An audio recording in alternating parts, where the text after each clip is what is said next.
আজি অসমৰ বিধানসভাৰ ইতিহাসৰ এটা অত্যন্ত গুৰুত্বপূৰ্ণ মহত্বপূৰ্ণ দিন।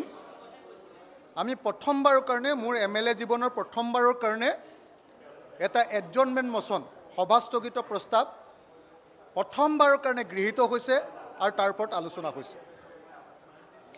আজি আমি বিৰোধী পক্ষই চাৰিটা দলে স্পষ্ট ৰূপত জুবিন গাৰ্গৰ মৃত্যুৰ পৰা তদন্তলৈকে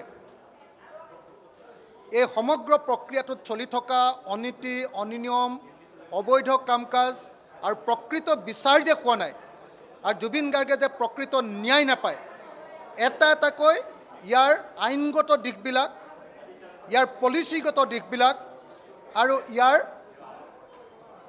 যিবিলাক মানে প্ৰেক্টিকেল দিশবিলাক, এই আটাইবিলাক দিশ আমি আঙুলিয়াই দেখুৱালোঁ।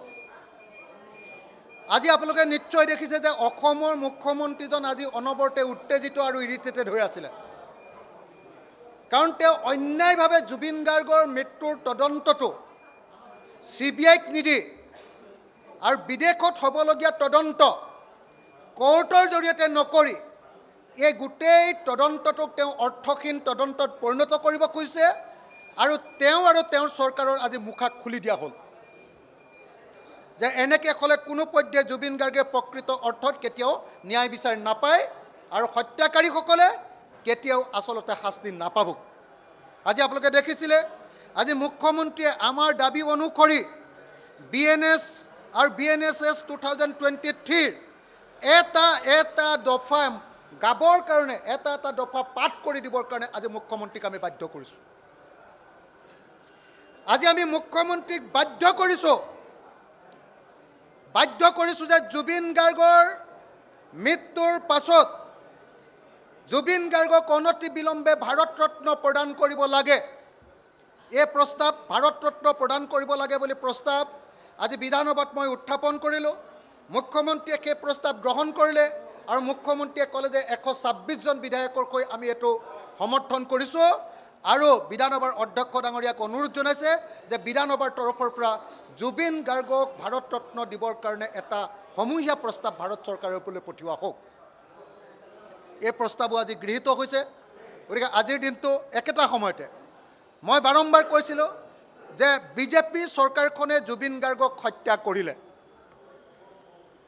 বিজেপি চৰকাৰখনে জুবিন গাৰ্গক হত্যা কৰাই নহয়, বিজেপিৰ মুখ্যমন্ত্ৰীয়ে তেওঁক বাৰম্বাৰ আদৰ্শগতভাৱে তেওঁক হত্যা কৰি আছে আৰু যিবিলাকে হত্যা কৰিছে, যি ইনষ্ট্ৰুমেণ্টেল, যি হাথিয়াৰ, সেই মানুহবিলাকক গ্ৰেপ্তাৰ নকৰিবৰ কাৰণে বিজেপি চৰকাৰখনে ব্যৱস্থা লৈছে।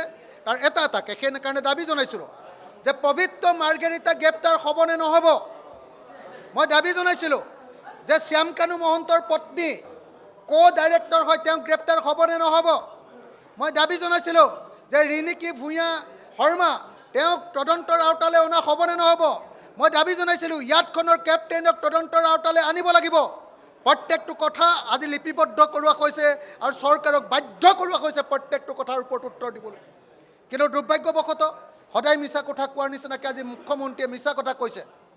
BNSS 112 নম্বৰ ধাৰাটোক তেওঁ বিপথে পৰিচালিত কৰিবলৈ চেষ্টা কৰিছিলে, কিন্তু মই উচিত প্ৰত্যুত্তৰ দিছোঁ।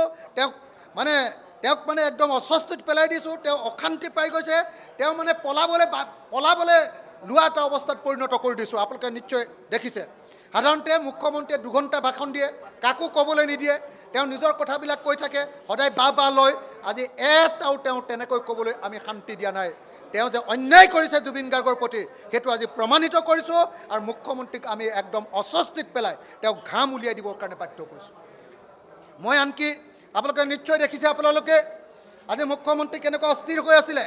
একেলগতে আপোনালোকে নিশ্চয় দেখিছে, মই দেখুৱাই দিছিলোঁ যে তামিলনাডুত কেনেকৈ MLA থকাৰ পাছতো, MLA ভাৰতৰ লগত ইংলেণ্ডৰ MLA থকাৰ পাছতো তামিলনাডুত জয়া ললিতা কেনেকৈ বাচি গ'ল কোৰ্টৰ জৰিয়তে, কোৰ্ট এই তদন্ত নোহোৱাৰ কাৰণে, লেটাৰ্ছ ৰগেটৰী বা লেটাৰ অফ ৰিকুৱেষ্ট নোলোৱাৰ কাৰণে কেনেকৈ জয়া ললিতাৰ কেছটোত ৰেহাই পাইছিলে, সেই কথাটো মাদ্ৰাজ হাইকোৰ্টে স্পষ্টকৈ লিখি থৈছে। তাত প্ৰচিডিঅ'ৰ লিখি থৈছে যে বিদেশত তদন্ত কৰিবলৈ হ'লে আমাৰ দেশৰ পৰা সদায় অকল লেটাৰ ৰগতেৰে থাকিলেই নহ'ব, কি কয় অকল MLA থাকিলেই নহ'ব, লগত লেটাৰ ৰগতেৰে পঠিয়াবই লাগিব।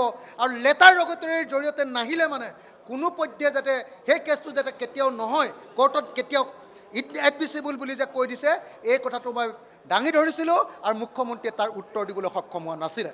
সেইকাৰণে আজিৰ দিনটো জুবিন গাৰ্গৰ ন্যায়ৰ ক্ষেত্ৰত এটা মাইলৰ খুঁটি আৰু এনেকৈ আলোচনা কৰিবলৈ সুযোগ লাভ কৰাৰ কাৰণে মই ধন্যবাদ জনাইছোঁ। ধন্যবাদ।